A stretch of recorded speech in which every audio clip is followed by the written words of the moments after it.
This month marks the birthday of one of the world's most remarkable cities, Los Angeles, or LA as it's often known.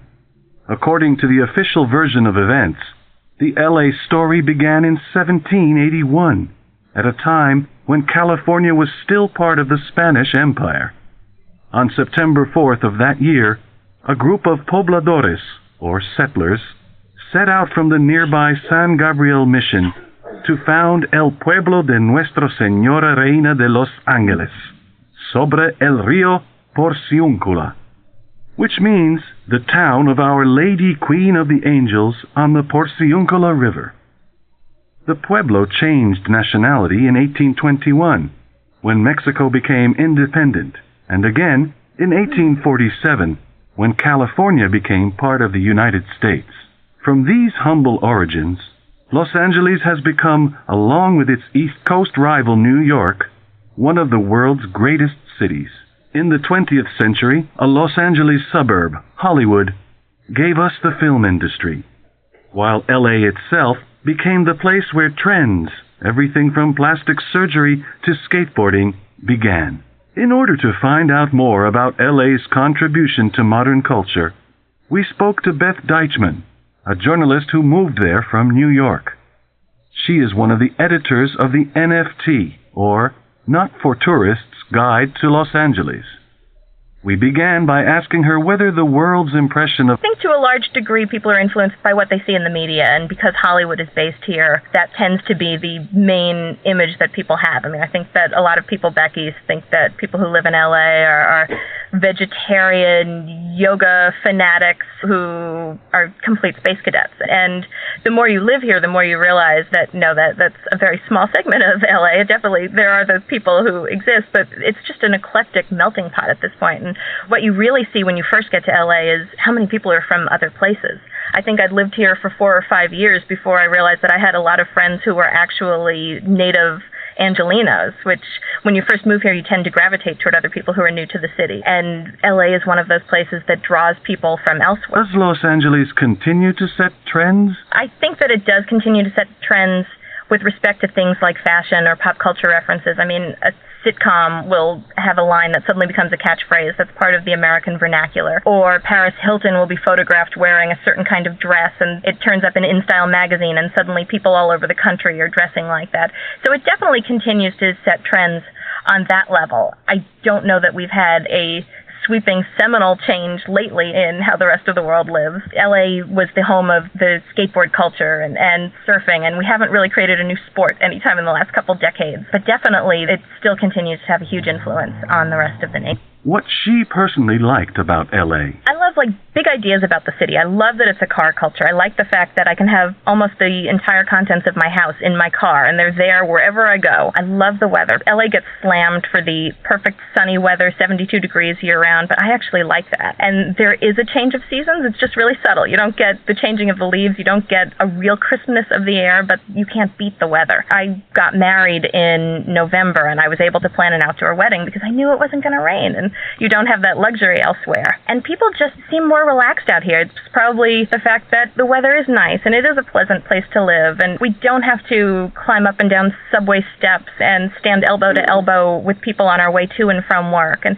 it just makes people a little bit more relaxed.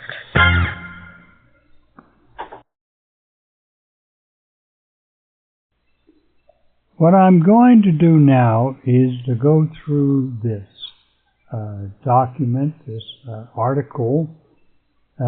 This article, as the other part that I recorded, is from Speak Up. It's a magazine especially published to help people, Latin people, to learn English. We will start with the words that are in blue. The words that are in blue here have the Spanish definition that they they have the Spanish definition, okay? So the first one we have is settlers.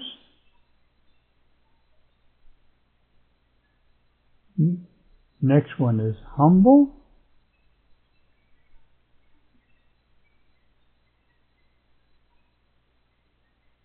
Plastic surgery.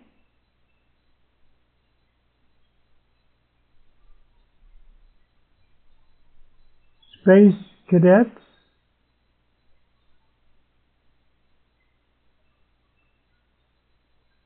back east,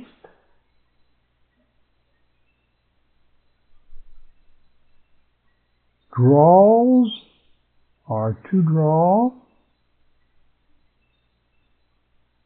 to set trends,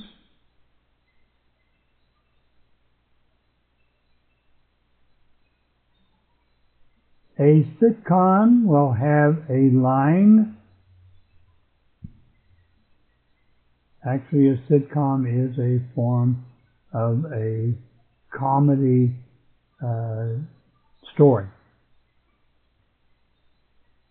Catchphrase,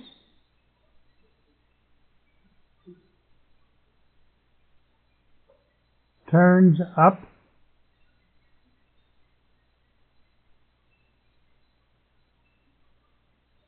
I don't know that we've had a sweeping Seminole change lately.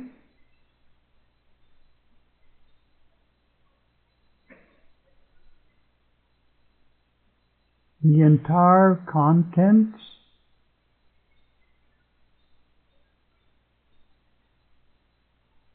LA gets slammed.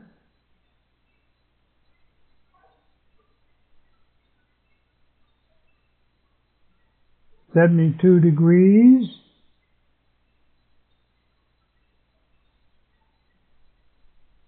Subtle.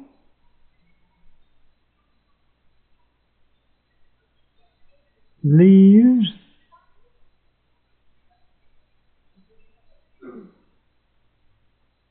You can't beat the weather.